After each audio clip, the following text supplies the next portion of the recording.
What's going on, everyone? You know, it was December of 2022 when Wired Ebikes launched a bike called the Wired Freedom, and it looked like this. It was a full suspension fat tire bike with big speed, big power for a pretty small price. It was $19.99, so it was a great bang for your buck. And then a short time later, they made a whole bunch of improvements to the bike, and they came out with the 2024 model, which looked like this. They made changes to the motor, making it faster and stronger. They gave it new suspension all the way around. You got upgraded to RST guide forks and a 4-link suspension, complete with an adjustable D&M air shock, and now they've done it again. A whole new round of improvements, and going forward, the new Wired Freedom will look like this. Now, they made some major improvements to this bike. I'm sure you can see an obvious one right here, but significant changes throughout the whole bike, and I'm going to cover them for you today one by one so you know what all the improvements are. And I think it's important to note that this is the stock Wired Freedom. If you order a Wired Freedom, everything you see here is what you're getting. This is standard equipment, all these changes. That's pretty good considering they are keeping the price the same. It's still $19.99 plus shipping. I know Wired takes a lot of heat for that, but instead of just building the shipping cost into the price, they do shipping as a pass-through. Whatever it costs to send it to you, that's what they're going to charge you in shipping. So, I mean, if you don't want to pay any shipping, you can go pick it up at the Chicago warehouse for free and pay no shipping. And I'm going to put my affiliate link below. If you use that link, if you, after this video, decide this is what you want, use my link, you'll get an extra 50 bucks off. So you could get this bike for $19.49 plus shipping. So this is the Wired Freedom going forward. And if you're already a Wired customer, you've got one of these on order, this is what you're getting. The other models have been retired. This is the Freedom moving forward. So if you're waiting on a delivery, this is what you're gonna get. And you might also be asking, well, I'm waiting on a cruiser bike. Did any of these changes happen on the cruiser? Well, yeah, a lot of the changes happened to the cruiser, even a couple additional ones, because the cruiser bike now looks like this. Yes, the step-through cruiser is now full suspension. That's a major upgrade for the cruiser bike. It's still gonna get all the other upgrades that the Freedom also gets, including the rear rack battery. I just don't have it on this bike because these are prototype bikes. I only had one rack battery to install. But yes, it'll have the second battery pack just like the Freedom. All the other changes, they're all gonna have the same changes. And again, the old cruiser model is retired. So if you are a Wired customer, you're waiting on delivery of a Wired cruiser, surprise, this is what you're gonna get. So enough intro, let me go over a detail of all the changes and improvements that have happened. All right, folks, we're checking out the updated Freedom and cruiser bikes from Wired Ebikes. And this is the Freedom bike over here in white. It looks largely the same, but big changes. You can see one of the big ones right there, a second battery pack in the rear rack. We'll get to that. This one looks very similar to the previous model. However, the cruiser bike looks drastically different with the addition of that full suspension. This is a totally redesigned frame, and I absolutely love it. They nailed it. It looks rugged looking for a step through. And I love the lime green color. One of my favorite color combinations, lime green and black. So we got lime green here, the white Freedom. They also come in black, blue, hunter green, and Titian orange. Now I count about 9 different upgrades that happen to these bikes, and I'm excited to show you because I think it's gonna knock your socks off. But let's get started. Right here at the front is the first change, your forks. They're still RST guide forks. However, they redesigned this dropout and it is now a through axle. So instead of having a quick release skewer, you now have a through axle, but it's still quick release. You've got this quick release lever right here. You just pull that down, unscrew the axle, and it'll slide right out. So a more robust front axle, but it still remains quick release. You don't need any tools to take off the front wheel.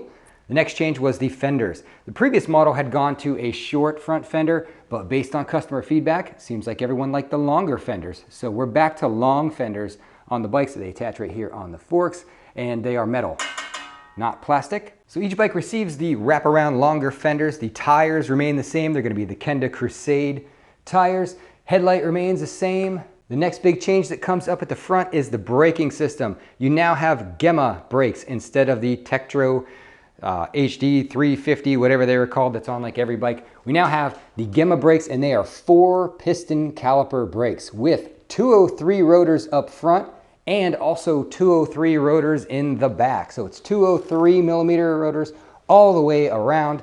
4 piston calipers now, much stronger bite on the brakes. The increase in stopping power was absolutely noticeable out riding around with these Gemma brakes. I mean, you've got larger rotors, you've got stronger calipers, you've also got larger brake pads with more surface area. It all adds up, and that was a welcome upgrade. With this much speed and power on these bikes, having the upgraded braking system is a must. So 4 piston calipers and 203 rotors all the way around is standard on both these bikes. The next big change comes with the controller. We won't be able to see it here on the cruiser bike because it's inside that box, but we can see it over here on the Freedom.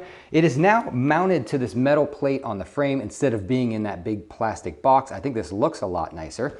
It's a potted controller, so it's filled with that thermal gel to help dissipate the heat, and it's also a 45 amp controller now instead of 40. So they upped the power on the controller. And it's definitely a noticeable difference in the power. You just seem to feel it. It just feels like there's more behind the throttle on the bike now. And I saw it on the display screen too. When I was watching the display, it was peaking at like 3,200 watts. And I mean, if you do the math, a fully charged 60 volt battery is like 67.2. Multiply that by a 45 amp controller, that's only right around 3,000 watts. So I questioned Wired on why it's showing me over 3,200 watts. And they checked with the manufacturer, being that they made updates to the motor, it somehow, I don't know the science behind it, but it allowed the controller to peak a little bit higher. So when they put it on the dyno, the peak controller output was actually almost 48 amps. So big power boost on these new models. They both have the same exact drivetrain. This also got the 45 amp controller and the motor improvements. So you're gonna see your display screen definitely peaking over 3,000 watts when you unlock these. And they did make changes to the battery management system's output as well to allow for that stronger controller. No changes to the gearing on either model. Same freewheel, same chainring, tons of pedal feeling no matter what speed you're going. There were minimal changes here to the Freedom suspension. Still the 4-link suspension, still the adjustable D&M air shock. The only difference is they're gonna make these suspension components right here a little bit thicker, just to make it a little bit more rigid. On the cruiser bike, there's a ton of suspension changes because it now has suspension, which it did not have in the past. And there you go, D&M adjustable air shock right there. This was a fantastic change. I'm so glad they did that. It's such a nice, cushy ride now. This bike really needed that suspension. And I love the way they did it because you ended up with a step-through bike that looks beautiful and rugged. You can still step through it and you've got the luxury of the full suspension. I love this. So a major redesign on the cruiser model, love it. But now let's talk motor because Wired has updated their motor again with different windings to give it more speed and to give it more torque. And spoiler alert, I mean, you'll see it when I show you some of the ride footage, but yes, I feel it has more power, more torque, and it definitely has more speed as well. The previous motor had 138 newton meters of torque, I believe. This one is now up to 153 newton meters of torque. That is a lot of power, and these bikes are no joke. I mean, if you're buying one of these bikes, I really hope you know what you're doing. They're gonna ship to you as a Class 2 bike. It'll be limited in power and limited in speed, but if you unlock it, you unleash a beast. These things are very strong. So unlock at your own risk. All right, now I want to talk about the batteries for a second. So the Freedom retains the battery that just kind of slides in from the side of the frame. That's identical to the previous model.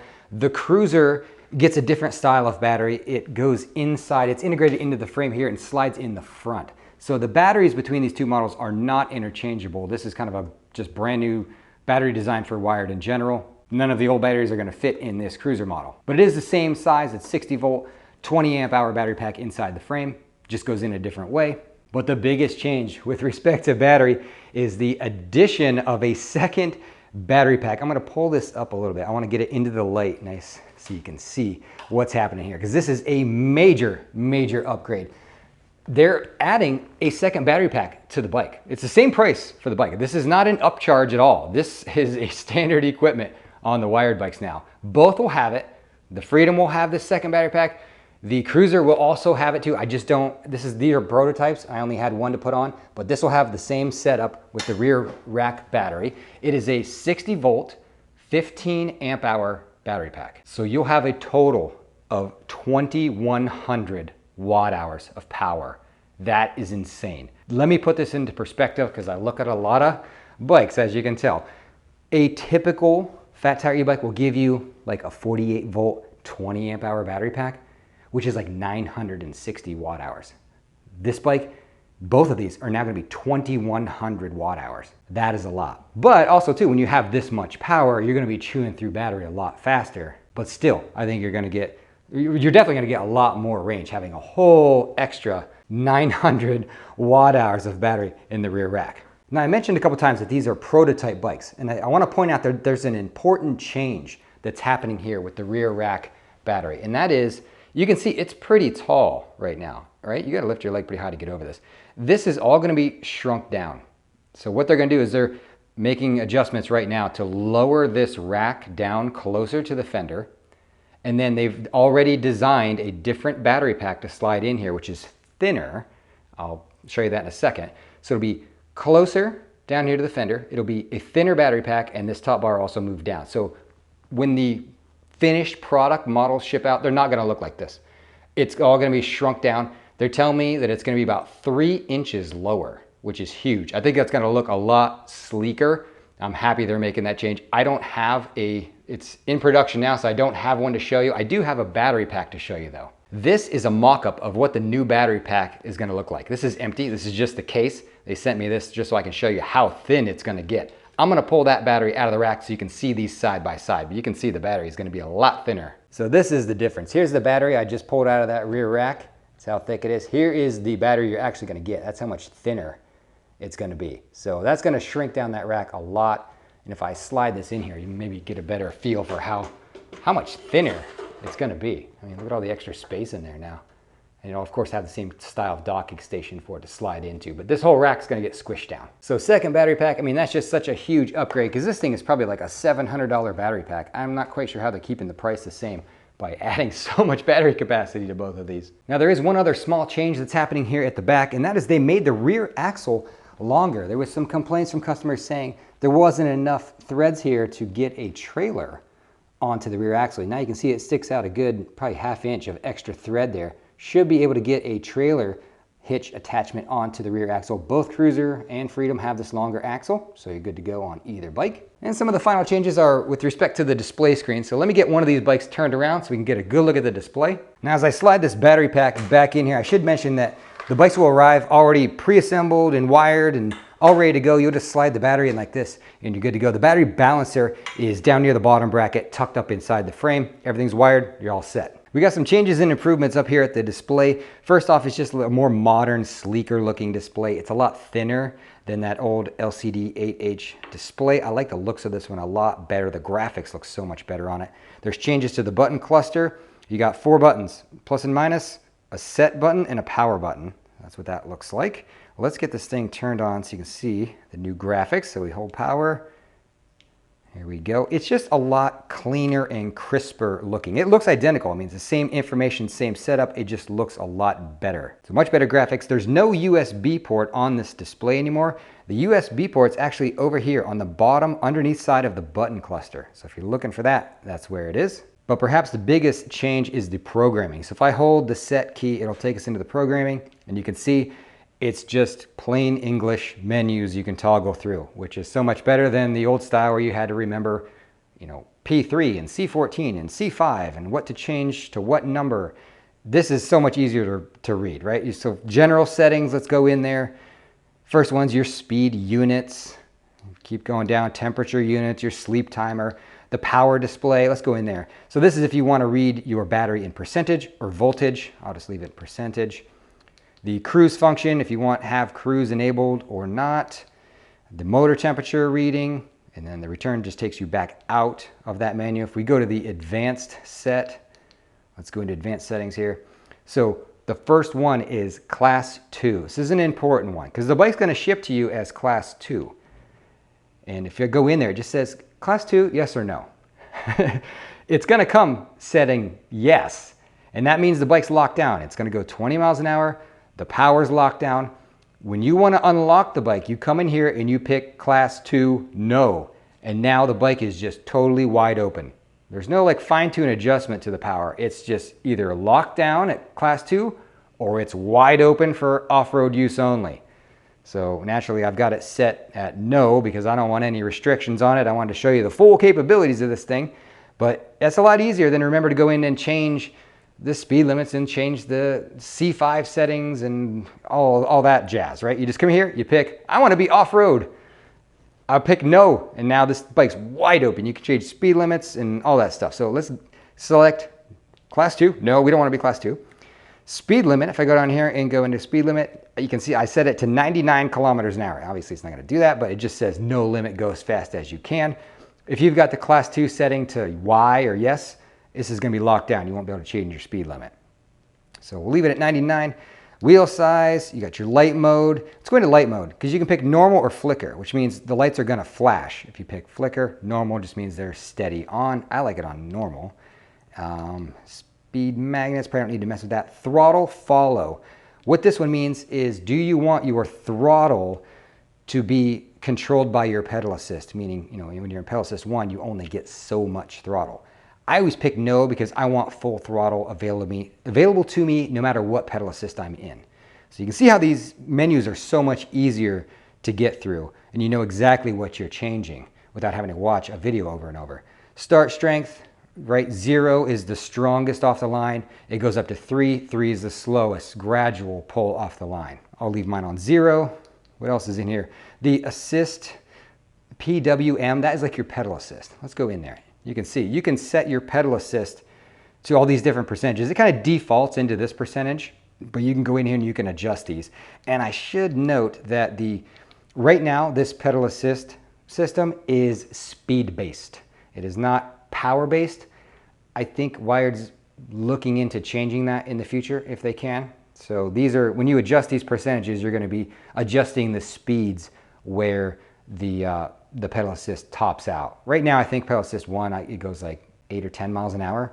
And then pedal assist 2, it's taking me up to like 20. And then 3 is at like 40 or 30 miles an hour. But so I need to back these down. I just haven't adjusted these. But you can fine tune the pedal assist with this setting right here. But let's get back out of there.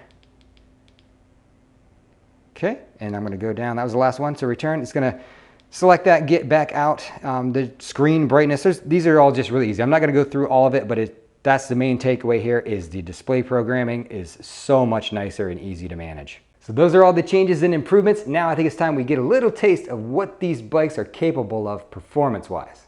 Okay, everybody, I know why you're here. I know what you want to know. Is this bike more powerful? Is it faster? Does the updated motor, does it make a difference? Does it do anything? The short answer is yes. This thing is definitely stronger. You can feel it in the throttle. It has a stronger pull. I'm going to take it out. We're going to do first thing, top speed run. Right now, we're going to go to top speed run, and I'm going to make some comparisons because I'm going to take this to the exact stretch of road where I tested the 2 previous models. And just to refresh your memory, the original Wired Freedom went down that straight stretch at about 37 on the flat, and it held 39 on the slight decline. The 2024 update hit about 38 on the flat and held 40 on the slight decline. So let's see where we're at now because the other 2 models are retired. This is the stock Wired Freedom going forward. So let's get some baseline numbers. All right, this is the spot. Let's see what she's got. Up to 25, no problem. It's flat right here. We do have a headwind. We're up to 37, no problem. 38. 39 on flat. 40. And then right here it starts going a little bit downhill.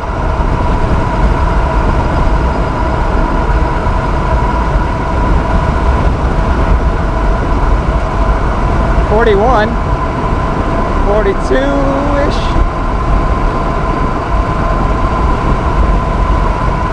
It's like we're holding 42. Nice brakes. There you go. About 2 miles an hour faster all around. So yes, the power is significantly upgraded. It's usually on flat ground, 41 miles an hour is what it can hold. Normally it was going 38 in the previous models. All right, the last run had a bit of a decline at the end and I was going into the wind. Let's try this nice flat road.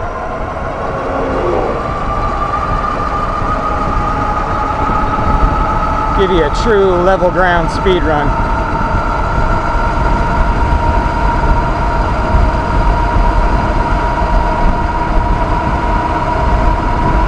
40.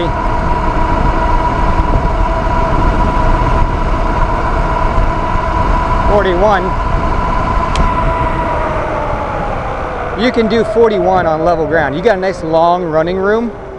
It takes a while to get there, but 41.5 is where I've been consistently hitting on level ground, which is crazy. 41 miles an hour on a bicycle without pedaling it. It's insane. It's got so much pull and power. Like, this almost feels more like an electric vehicle than it does a bicycle, because it's just like power for days behind this throttle. Coming up to the hill climb test. I will put up on the screen what the previous Wired models climbed this hill at. I think they were like 15 seconds and like 14 something or another. So I'm expecting this to be slightly faster. It feels stronger, but if it is faster, that's even more impressive, because this bike weighs 17 to 18 pounds more than the previous model. So it's pulling more weight up here too. But here we go, moment of truth. 3, 2, 1. Well, let's put in pedal assist 5, so there's no questions. All right, we're not pedaling now. 3, 2, 1, go. Pretty good pop off the line. Jeez. Oh yeah. Oh yeah, stronger. You can feel it. So much power. And time. Wow. Yeah, I don't know how much stronger. It felt stronger. I mean, it just, I don't know how to describe it. It just feels like there's more behind the throttle. More, I mean, there is more torque. It's like 153 Newton meters. Now, last ones are like 138, I think. So you feel it. You feel it pop. There is a slight delay in the throttle now, though. I noticed that, which is actually probably beneficial for safety reasons. But watch, twist. There, it kicked in. You got that little split second. It's not bad. It's not annoying. Some of them are like so slow, it's annoying. This is not bad. It gives you that split second. But I don't think that's something that was in the previous. All right, I went home and I dropped off the Freedom. We're now riding the green cruiser bike. I want to make sure I show you both models. And I just had like a near-death experience on this bike. I went down this side street and there was a dog waiting. I got to this cul-de-sac, and as I'm going around the cul-de-sac, this pit bull comes barreling out of this yard. You know, owners are yelling, come back, come back. And he's just full force running straight at me. So he's like 20, 30 feet away. I'm making the turn. He couldn't slow down in time to get me, and he overshot me to the left. By that time, I had finished the turn and just slammed the gas on this thing. And what seemed like forever, we were just like neck and neck, and then I slowly pulled away from him. This thing just like saved my life there. If I wasn't on this bike, he would have locked onto my leg for sure. And I gapped him though. I mean, that's another reason you need a bike this fast. Holy cow, it just saved me from getting bit by a dog, really. Because that dog meant business. He wasn't listening at all. He was on me, man. And we dropped him. We dropped him no problem on this thing, and just gas, light it up, boom. We dropped him by a good 50 feet, and after that, he just gave up and went home. But man, people wonder why. Why do you need a bike that fast? Well, there you go. I just, this thing can easily gap a pit bull running full speed, angrily. Oh man. But the cruiser bike, fun little story there, but the cruiser bike is much different, right? So the Freedom bike feels the same riding it largely, but this bike feels a lot different because you now have, instead of a rigid bike, full suspension bike. Makes a big difference. I mean, plush, cushy, adjustable air shock.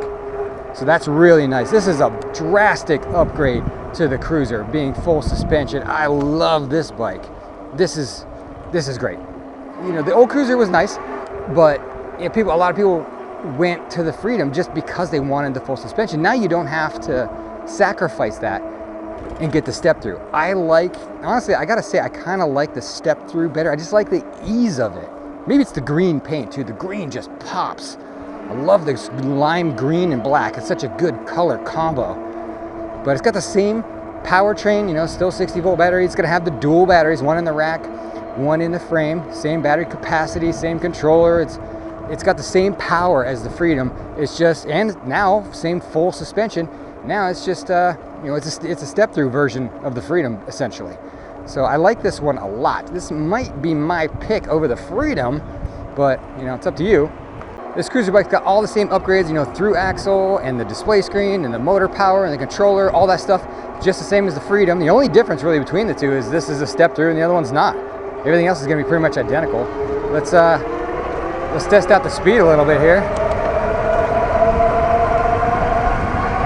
We'll just do throttle only. So 35, 37, 38, 39, 40, 41. Right about there, right about 40, 41 seems to be where these bikes level out on level ground. I mean, it's truly a 40-mile-an-hour bike now. You can go 40. In the wind right now, into the wind 40. That's pretty darn good. And I weigh 180 pounds.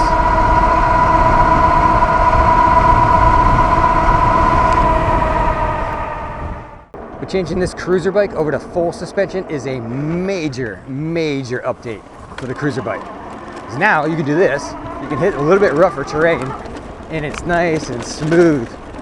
Got the air shock soaking up everything, but you still also have the ease of the access for the step through. I think they're gonna do some serious sales numbers on this one. I think they're gonna sell a lot of these ones. We're testing it out here. Whew. I wouldn't want to do that on the old cruiser. It would not be that pleasant. Let's go out here. I want to check the stability of it as well. All right, on this road, we're running up to a little bit of speed. We'll let go of the handlebars. Bumpy road, and it's still stable. No wobbles. That's good. I mean, it is a step through, so I just hit a big pothole there. It is a step through, so if you shake the bars, you're gonna get that wiggle through it, but that's every step through. So yeah, stable, smooth. I like the suspension on it. That's a major upgrade. Great power. I don't know which one they're gonna sell more of. I bet they might sell more step throughs than they do cruisers now. I think it was skewed the other way in the past, but they might be switching now. And I'm wondering if this display is coming through on camera, if you guys can see that or not. When you have polarized sunglasses on, it does make it really hard to see the screen. It gets really dark. If you just kind of tilt your head to the side, you'll be able to see it. But just so you know, I always like to point that out because I wear those glasses all day, every day. So I'm having a hard time seeing the display with the sunglasses on. Oh no, we've come up to a 45-mile-an-hour road with no shoulder. What do we do? Oh, we just ride normal on this bike.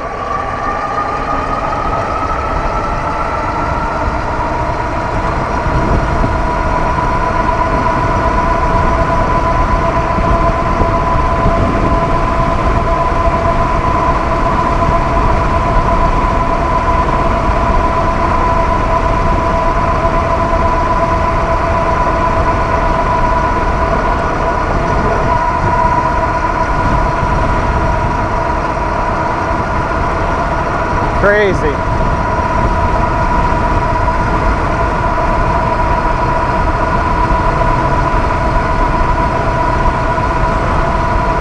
Wow. Yeah, they definitely don't know how fast I'm coming.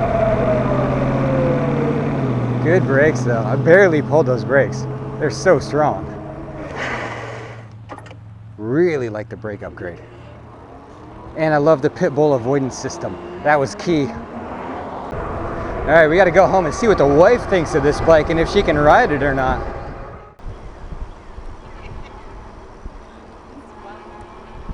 You like this one?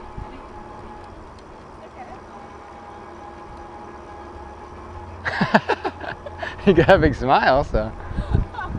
It's a workout. Are you going to pedal says one? No. Oh. Just 0. I'll do it over here.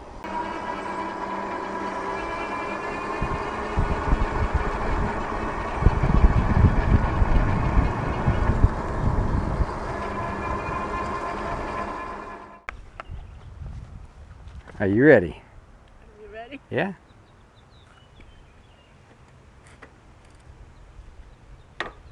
You get your feet down easily? Yeah. Pretty good. Looks good. How's the reach to the bars? It's fine. So you can reach the ground, you can reach the Touchy. bars. How are the reach? Touch. What about the levers? Can you reach the levers? A little stretch, but they're fine. Okay. Cool. So rideable. Rideable. All right.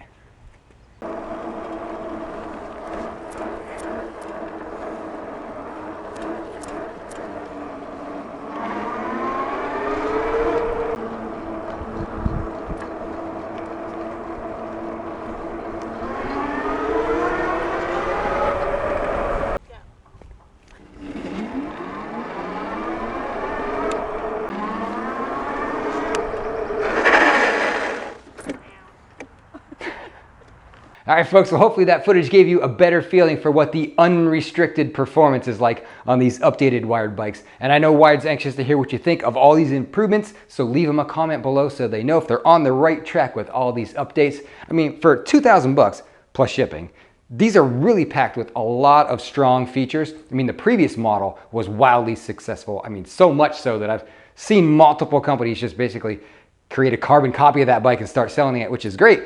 But they, unfortunately for them, they've copied an old recipe because Wired's already retired those versions. These are the new versions going forward and the ones that will ship out to customers starting late May, early June. And after watching this video, if you feel like one of these models is the right fit for you, definitely use that link below in the description because it'll save you an extra 50 bucks at checkout. I don't have any discount code or anything like that. You just have to click through the link and it'll automatically discount 50 bucks off.